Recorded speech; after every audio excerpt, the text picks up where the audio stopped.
Okay, here we go. Hey, everybody, it's Drew Murphy here from Clarity Coaching and Consulting. Welcome to today's webinar. So, today's webinar is going to be breaking free from external validation, okay? Building self-worth from within. So, basically, what I'm going to do is I'm going to go through, some of the things we're going to talk about and, the different topics, and then we'll get right into it. We're going to talk about external validation, understanding external validation, okay, signs of why you may rely too much on it. We'll talk about the focus on social media. We're going to talk about the constant need for reassurance. We'll talk about people-pleasing behavior, and we'll talk about the cost, okay, of external validation. What does it cost you? And then we'll shift.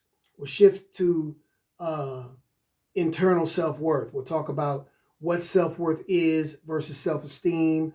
We'll get into some practical exercises that I can give you, different strategies that you can use to help you work on your self-worth, to help you constantly get back on track when you find yourself getting off track. And then after that, I'll give you some other exercises that you can take home with you, some homework. All right. So let's go ahead and get started. Understanding. I have my I got my computer here to make sure that I stay on track and don't, go off into too many different tangents, which I have a tendency to do. So we'll try to stay focused here. Understanding external validation. So external validation is what? External, right? It's ego-driven. What would you call it? Give me an example of external validation. Give me an example. What do you think? What do you think it is? We can say it's acceptance. We could call it praise. We could call it compliments. Social media likes and clicks and follows and subscribes.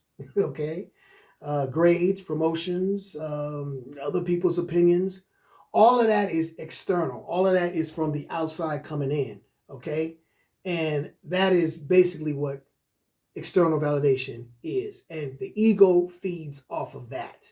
Okay. So let's talk about some signs that you may rely way too much on it. One of the signs that may be like a telltale to you that you are relying too much on external validation might be difficulty making decisions alone. Okay? You constantly are seeking other people's opinions before you make decisions. You feel unsure or anxious, maybe, right, about decisions unless they're validated by somebody else. You're so afraid to step out on your own and do on your own without someone else's validation. And that's because you're afraid of failure. You're afraid of criticism. You're afraid that, you might be seen as not enough or whatever else, right? Fear of criticism. So what happens when you do that? What happens when you have this fear? You avoid, sometimes you even avoid expressing your own personal, like your opinion, like your true opinion, because you're afraid that it might be unpopular. You're afraid that it might be critiqued. Even if it's positive criticism, right? You're going to get destructive criticism, negative criticism. People say, of course, you're going to get that. But even if you get positive criticism, if you're searching for this external validation and you're unsure within yourself, you're going to take that positive criticism and you're going to take it personal and you're going to turn it into negative criticism, right? And that's pretty much the whole validation thing. Well, if they're not saying what I think that they should say or make me feel better, then they obviously are against me. Bah, wrong. That's not true, all right? Also, another one is focusing on, or over-focus, I should say, on social media and approval. So we all know, especially in this world we live in today, that social media affects our mood. And a lot of times we allow social media to, our mood to depend on likes, shares, what other people are saying about our content, what other people are saying about what we post. We allow our mood to depend on that instead of posting it, feeling validated in who you are and what you're about, and being sure 100% in your own foundation and putting it out there and not worrying about what other people are going to say or think especially if it's negative. Okay. A lot of times, because you are in that stage, you curate your online presence. What does that mean? You make an online presence to gain approval, rather than express yourself authentically. So basically, you make yourself look like you want everybody, that everybody wants you. You know what I mean? Like, you make yourself look like, what everybody wants to see. You think, okay, everybody wants me to look like this, so I want to look like what everybody wants me to. That way, they'll accept me, right? That way, they'll like me, right? So you guys get the understanding and the idea of the external validation and how dangerous it is, and the spiral that it can send you on downwardly, right? You'll be asking too many questions. You'll be asking too many You'll be asking too many questions. You'll be asking about, for too many compliments from your friends and your family, which can lead to your relationships being, suffering and doing this, because you're constantly trying to, hey, what do you think? Is it good? Am I good? Is it good? Am I good? And people are going to be like, yeah, let's distance ourselves from this guy, right?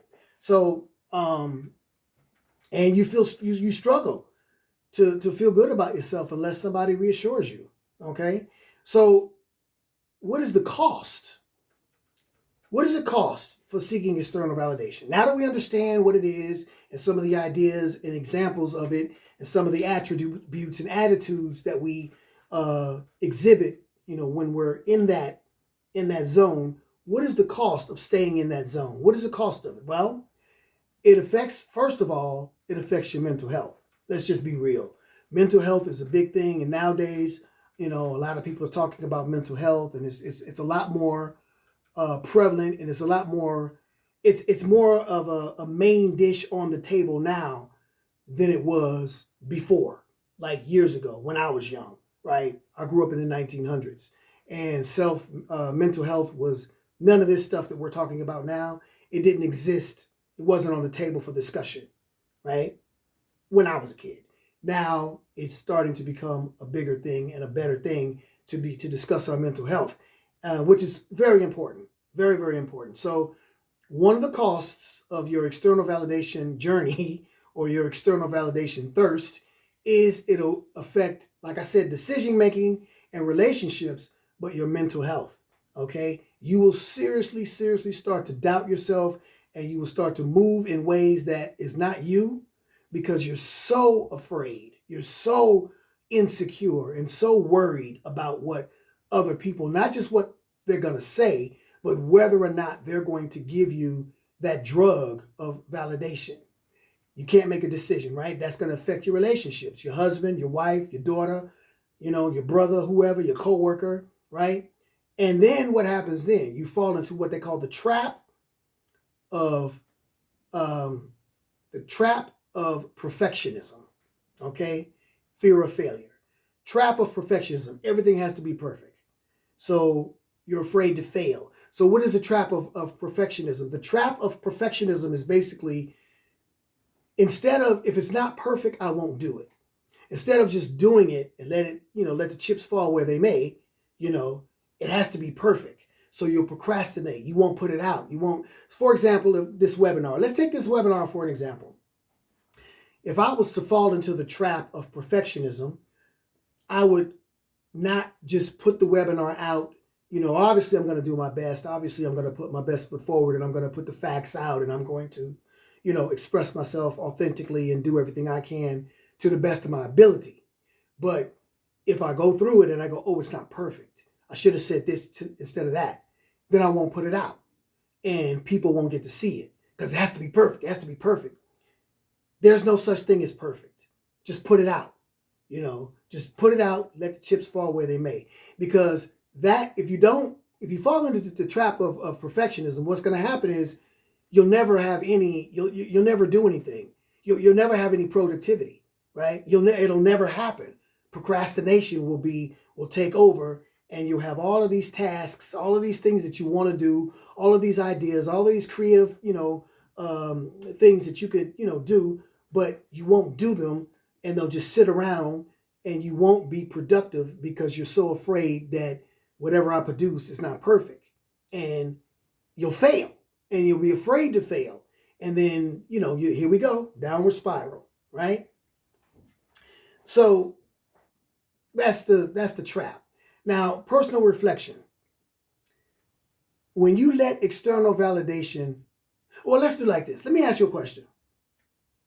When have you allowed or when have you let external validation dictate your choices? Think about that. Don't write it down in the comments. You can if you want. If you want to write it down in the comments, go right ahead and write it down. Feel free. When have you let external validation dictate your choices? Okay? Think about it for yourself. You don't have to share if you don't want to, but if you do, feel free. I'll give you an example for myself. So, when has external validation dictated my choices? When I started the coaching business, I was worried because I hadn't really worked on myself and who I am and the guy that you see in front of you, the Drew that's sitting here in front of you right now on your computer screen or on your phone or whatever device you got. I wasn't that guy. I was the guy that wanted, I wanted to make sure, like I said, the perfectionist syndrome. I wanted it to be perfect. I wanted it, everybody to look at it and go, hey, that guy's good. That guy knows what he's talking about. That guy's great, right? Because that made me feel like I was doing something, right. The fact that someone said, hey, man, you're doing a good thing made me really feel like I was actually doing a good thing instead of just doing it. Instead of just saying, not necessarily fuck what people think. It's not just that, but it's more, instead of just saying, hey, I know what I want to do. I'm comfortable and confident in myself and I'm going to do it. I waited. I was like, what are they going to say? Are they going to, say you're okay? And if they say I'm okay, then I can make a choice to go ahead and put this webinar out or, post this clip of, the business or whatever else, right? Very much worried about what other people think. Now, what I did was I started to really focus on the shift and started to really focus on what would happen if I did it anyway, right? What would happen if I just said, you know what? I'm going to post it anyway. I'm going to create this program anyway, right? I'm going to, do this webinar if only one person shows up, right? I'm going to do it anyway. What's the worst thing that can happen? And once I started asking myself that question, all of that external validation drive, the jonesing for external validation, like it's a drug, all of that just started to it just washed away. Because I started realizing, wait a minute, what's the worst thing that can happen, right? For example, what's the worst thing that can happen if I put this webinar out? What's the absolute worst thing that can happen? Nobody's going to see it? Okay, people might see it. People might comment negative. People might send, I don't know, hate comments. I mean, what's the worst thing that can happen, right? And then what's the best thing that can happen? And why are you doing it? Why are you doing it? What is the purpose behind whatever it is you're doing? And once you realize that purpose and you understand that purpose and you know that that purpose is for a good purpose and it's on the positive spectrum, then whatever happens, happens. You're not worried about it. You're not worried about, the worst thing that can happen. You're not, afraid of, perfectionism or validation of what people are going to say. You're just going to do it, right? So the shift to internal self-worth instead of external validation, let's work on how we can shift it and go with the internal self-worth. How can we do that? Well, first of all, self-worth versus self-esteem. Okay? Let's understand the difference between those two. Now, a lot of people think it's the same. A lot of people argue that, there's no difference and each one is the same difference and whatever. No, it's not the same. So self-esteem is self-evaluation. Self-worth is intrinsic value. So what are you talking about, Mr. Murphy? Evaluation and intrinsic. What are you saying, Drew? So self-worth. I wrote it down here, so I'll read it to you. Deep, unwavering belief that you are inherently valuable and deserving of, say, love and respect just as you are, independent of achievements, appearance, or external approval. Basically, what that means is self-worth is your true belief in your value, regardless of your abilities, regardless of your accomplishments. Okay? It's how you feel about yourself, period, and your value to yourself, not to other people. Your value to yourself.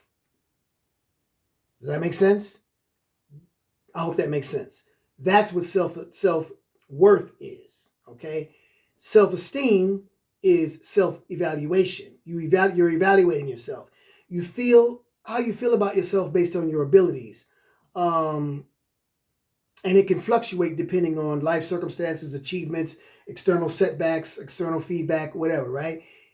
Your self esteem is, oh, I am confident that I have this ability. I am confident that I can achieve such and such. I have achieved such and such. So therefore, I feel, do you understand what I'm saying? That's self-esteem. You feel good about yourself because of what you've done or what you can do. And you are constantly evaluating, your ability, your achievements, your circumstances, your accomplishments, your abilities, and everything else like that, right? That's the difference. Okay, so I hope you guys understand the difference and, um, keep it that way. Okay, so example of personal values. Let's go through some personal values. When I talk about, your personal, identifying personal values and intrinsic motivations, basically your internal value of who you are, your integrity, your growth, your authenticity. What did I write down here? Your freedom, your compassion, your creativity, right? Those are all things that you look at within yourself that you value about yourself, not what you've achieved. You have a BA or you have a doctorate or you have, $1 million or $10 million or the finest girl or the cutest guy or the biggest watch, all of the external stuff, or everybody loves you or whatever. That's all external. That's all, self-esteem stuff. That's not what we're talking about. We're talking about internal. Okay. Now, okay, so external, if we say learning a new skill, helping others because it feels meaningful, um, making you feel strong, making you feel welcome, making you feel wanted. That's all the self-esteem stuff. And that's what we kind of want to stay away from. We kind of want to, it's good to feel good about yourself because you help someone and whatever else, but we want to make sure we have a clear difference between the two. That's what I want to do, is have a clear difference between the two and understand that it's in order for you to build and become a better version of yourself, you have to work on your self-worth, not your self-esteem. You have to work on your own personal value to yourself, okay? And not anybody else, not your value to your mama or your wife or your husband or your boyfriend or your side piece or whatever it is you got going on over there. It's your value to yourself, and that's what you have to work on if you want to become a better version of yourself and go after those goals that you're trying to go after. Okay, Mr. Murphy, you said that. Now, what strategies can I use? Okay, you said I have to work on my personal self-worth. How? How do I work on my personal self-worth? Well, I'm going to give you some strategies to help you cultivate that, to help you build on that, all right? Let's see. We have a whole bunch of them here. How many did I write down? Oh, wow. I wrote down like 10 or 12 of them, but we'll go through maybe 4 or 5 of them. So one of them, let's start with number 1. Mindset shift. So when I started my company, I often would refer to myself as a mindset self-worth coach. Okay, a mindset self-worth coach is what I would often refer to myself as. I wouldn't really refer to myself as a personal development coach, which I am, but I would use the word mindset self-worth coach because I think that's a powerful description. And I think that's one of the most important things that we as human beings can use, or that is a very important tool that will help us, move forward. If your mindset is right, anything can happen. You can't be stopped. You can't be told no. You can't be discouraged. You can't give up. Your resilience and your determination will continue if you have the right mindset. So reframing negative self-talk. I'll give you an example of the mindset change. Reframing negative self-talk and limiting beliefs. Now, I've done a video on limiting beliefs. I did a webinar a couple years ago about reframing negative beliefs. And I think what I'll do is I'll find it and I'll put it up here on the page. Maybe I won't put the whole thing on the page, but I'll put it up on the page a little bit, maybe a clip of it or so you guys can get an idea of it. And if you guys want that webinar up, or if you want me to do a fresh one, let me know and I'll do it. But mindset shift, you have to change the way you see things. You have to change the way you think about yourself and circumstances and everything else. Reframe that negative self-talk. And I said self-talk. I'm not talking about what other people are saying, because they're going to say it anyway. So you can't reframe that. They're going to say you suck. They're going to say you can't do it. They're going to say that this is bullshit or that this is wrong, or they're going to say what they're going to say. So you can't do anything about that. What you can do something about is your negative self-talk. And I speak from personal experience when I say that, because I used to always say negative things about myself or to myself. No, you can't do that. It's not meant for you. If it was supposed to be for you, you would have it already. You're not smart enough. You're not rich enough. You're not supposed to do it. It's not, you know what I mean? I would always say it's not meant. You're not supposed to, right? Reframe that. Turn that on its head.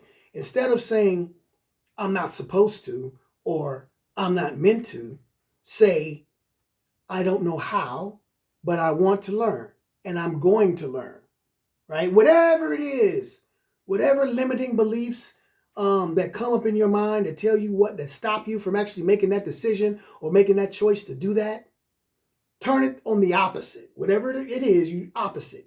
And you think on those terms constantly. Now understand something.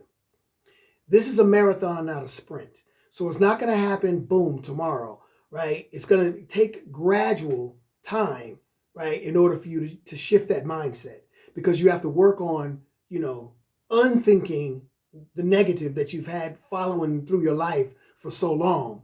And you have to, change it gradually. And for some people it goes quick. For some people it goes, I can't tell you that. That's a personal thing. It depends on you personally. But that's what I mean. That's one of the strategies. One of the main strategies is to help you cultivating your self-worth is mindset shift. Reframe your thinking about yourself. Just change it, okay? It's easier said than done, I understand. Trust me. Trust me, I do know. It is not easy. Okay, number 2. And this is one that also ties into the mindset thing, and one of the things that I had to learn when it comes to the self-talk is self-compassion, right? So self-compassion. Go easy on yourself, right? I'm pretty hard on myself. And that's one thing that I'm working on as I go through my own personal journey of, building and becoming a better version of myself and helping other people do that. That's one of the things that I'm actually working on, is trying to have a little bit more self-compassion and not be so hard on myself, right? I've gotten out of that whole perfectionist, mindset, and just, give yourself some grace, all right? It's hard out here. It's easier said than done. You're going to fail. You're going to make mistakes. You're going to do things that end up in failure or end up, not working out. It's okay, right? Do it like this. Okay, so let me give you an example. And this is also, they tie in, self-compassion and a negative self-talk or self-talk in general go hand in hand. So let me give you an example. You have a friend, right? Somebody you love, your best friend, right? Or even one of your good friends, right? You guys love each other, you take care of each other, you look out for each other, you're there for each other. There's a reason that you guys are good friends or best friends, right? Would you allow your best friend to talk to you the way you talk to yourself? Like, think about that. We all know how we talk to each other or to ourselves. We all know the things we say to ourselves. We all know the negative, the ugly, disgusting, disrespectful, diabolical shit that we say to ourselves. We know. I don't have to give you an example because you know what I'm talking about, right? Would you accept that from a friend? A good friend? No, you wouldn't. You wouldn't accept it from a stranger. Like, you wouldn't, some of the ways you talk to yourself, you wouldn't accept that from anybody, right? The bus driver, the cashier, the police, whoever, you wouldn't accept that from anybody, let alone your best friend, right? So when I say that, treat yourself as you would treat a close friend, right? You don't talk to your friends like that. Otherwise, you wouldn't have any friends. You wouldn't have anybody around you, right? Because ain't nobody putting up with that shit. Simple? Simple. So treat yourself the same way. Treat yourself the way you would treat your friend. Treat yourself the way your friend treats you, with love and compassion and understanding. Now, you have to take accountability, okay? And you have to be willing to understand that, hey, I messed up. And you have to identify when you've done wrong, or, things aren't, you know what I mean? If you make a mistake or something doesn't work out, a business decision or something planned or whatever didn't work out, and it didn't work out because you had failed planning, or you had the wrong planning, or you didn't do your due diligence, or you didn't do your part, and that's why it fell apart. You have to accept that. You have to say, hey, you know what? This fell apart because of me. I messed up. I made a mistake. Okay, but you don't have to kick yourself when you're down. You don't have to beat on yourself. You don't have to curse yourself out, call yourself all these names. Don't do that, because it's not gonna help. It's not gonna build anything. It's only gonna tear it down. Okay, so that's the self-compassion, and that's the mindset shift. Now let's talk a little bit about. Let's see what we want to talk about. Let's talk about setting healthy boundaries. That's also another webinar that I've done back in the day, and I'll put that one back up as well. Setting healthy boundaries, learning how to say no, and making choices that align with your values. This is how you work on your self-worth. This is how you build and cultivate a positive, functioning, better version of yourself with your self-worth. Is you have to set healthy boundaries. Now, and I'm not going to go too deep into this, but when I say setting boundaries, I'm not just talking about other people, right? The external. Of course you have to set, external boundaries with other people. Of course you do, and you have to. When I have, like I said, I have a webinar, and I have some strategies and things that I've put out before that will help you with that. Because a lot of people struggle with that. A lot of people struggle with telling other people no and whatever, right? I get that. And like I said, I have, a webinar that'll help you with that. But what I'm talking about more so is boundaries for yourself, okay? Allow yourself to say, hey, this is as far as I'm going to go, and I'm not going to go any further. I'm not going to allow myself to step out of my boundary zone, right, and go this way or that way. I'm going to say no to myself. I'm going to, because that's very important. You have to make these choices that align with you, that align with your values. So next time you decide to make a choice, and you say, hey, wait, does this align with what I'm trying to do? Does this coincide with what it is I'm trying to do, with where it is I'm trying to go, right? And if it does, great. If it doesn't, now we know what we need to do. And you got to set healthy boundaries. So that's very important. And then, you know what? I think we'll go ahead and... Okay, one of the things that'll help you, a positive thing is personal achievement. So let's be positive. Let's track our progress. And tracking progress based on self-set goals instead of external validation. So if you set a goal for yourself, not caring about what other people think or what other people are saying, you have a goal for yourself, track your progress. Write it down. Oh, I achieved this. Okay, what's the next step? Okay, this is where I'm supposed to be, right? This is where I want to go. This is where I started. This is where I am. Celebrate that. Celebrate your wins, right? Celebrate the fact that you came from here to here. This is where you want to go. Keep tracking until you get there. Oh, and every time you get to a next point, celebrate that. Okay, celebrating your wins is a very healthy way of building motivation. Okay, you will see how far you've come. You will be grateful for how far you've come. You will be happy about that, and you will say, hey, well, shit, I got this far, I can go that far. And you will be motivated to continue. Okay, one of the last things I want to talk about is mindfulness and self reflection. Um, Developing inner awareness through journaling and meditation. Now, I meditate. Meditation is not for everybody, right? Just like everything that exists is not for everybody, right? Some things work for people, some things don't. Meditation works for me. When I often tell people, when you talk about, like I said, we are talking about building our self-worth and working on, being a better version of ourselves and loving ourselves a lot more so that we can build on these goals. And mindfulness and self-reflection is one of those tools.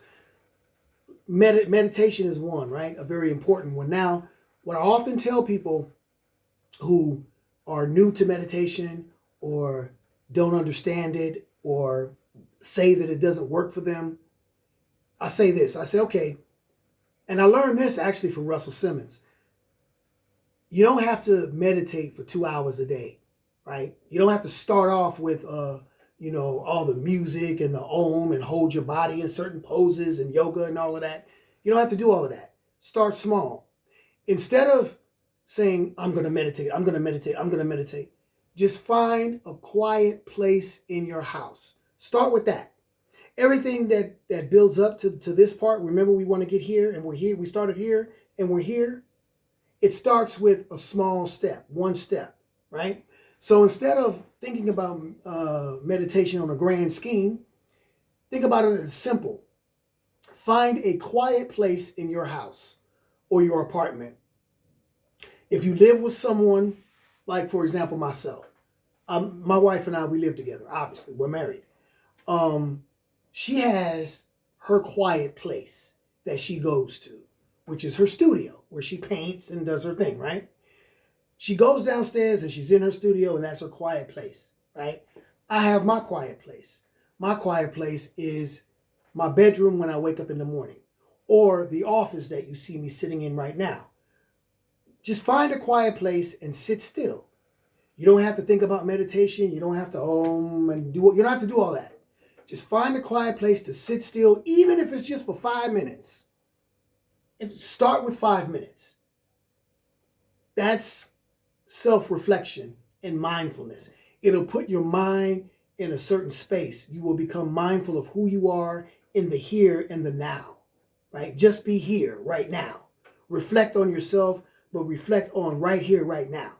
Don't reflect on what you got to do later on and where you got to go and you got to pick up your boy and the dry cleaning and I got to have. No, don't think about all that. Sit here, sit still, be quiet. No music, no externalness, no wife, no husband, no cats, no dogs, no nothing. Even if the noise is outside, let them be. But sit still and sit quiet. Like I said, do it for 5 minutes. Now, 5 minutes will turn into 10 minutes, it turn into 20 minutes, so on and so forth. But that's what I tell people when they say, I want to meditate, but I don't know how. How do I get into meditation? That's the perfect way to get into meditation. Okay, is to start small and just sit for 5 minutes and be still. Find a quiet place in your house and keep that as the consistent place. Somebody told me I go to the bathroom, and people will laugh at that. That's fine. Go to the bathroom, sit your ass on the toilet, okay, and sit there for 5 minutes and be quiet. If that works for you, then every time you need to be quiet and be by yourself, you go to the bathroom and you sit down for your 5 minutes or your 10 minutes. Make it a consistent place, though.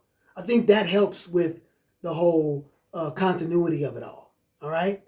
So this is the webinar. I just wanted to break it down real quick and show you guys some of the things and some of the strategies that you can use building on your self-worth.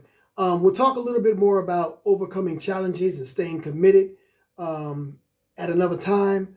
Basically, I'll go on another video and I'll do that. Basically, you have to reframe your perspective and separate your emotion from logic. And we'll get into that in the next segment of the webinar. But right now, I just want what I just gave you guys right now. I want that to sit with you. I want you to marinate on that. And if you're interested and you want to know more about what I do, and you want to know if I can do it for you, feel free to reach out. Instagram, Facebook. Usually you can email me or you can hit me, directly here on the DMs, right? Or you can use Instagram because I use Instagram and I also use my my email. I'm not really doing the Facebook thing right now. I did have a Facebook group, but that was with the other company. So now with this company, Clarity Coaching, I'm trying to do things a little bit differently. I'm not trying to do the same thing I did with the other company, right? I don't want it to be cookie cutter because I don't have cookie cutter coaching. So if you're interested and you want to know, go ahead and hit me up. Understand that my coaching programs are tailor-made.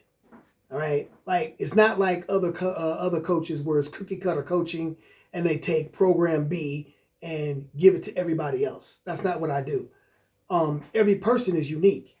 Every person's need is unique to that person. Even if the person's, let's say that you have two clients and the one client, they're struggling with discipline, right? Let's just say they're struggling with discipline. And that's client A. And then you have client B who's also struggling with discipline. They're not going to get the same discipline program. You could give them both the same discipline program, right? You could do that. A lot of people do that. But me, I don't feel like you can do that. I have to give client A a specific discipline program based on client A's personality, attributes, their life, what's going on with them. And then client B gets what's tailored to them. I truly believe in tailor-making my clients' programs to them. Okay, that's one of the things I think that sets me apart from other coaches. Right, I don't use ABC coaching, and I don't use the same program for other people. Right, I may take implement certain strategies and things to give to other people, but it's tailor-made. So anyway, you guys take care of yourselves. And like I said, I'll be putting up a new webinar every week. And I will be posting, right here on YouTube every day or every other day, something pertaining to the company and a little bit of personal stuff as well. All right. So until you guys see me next time, you guys take care of yourselves and have a great day.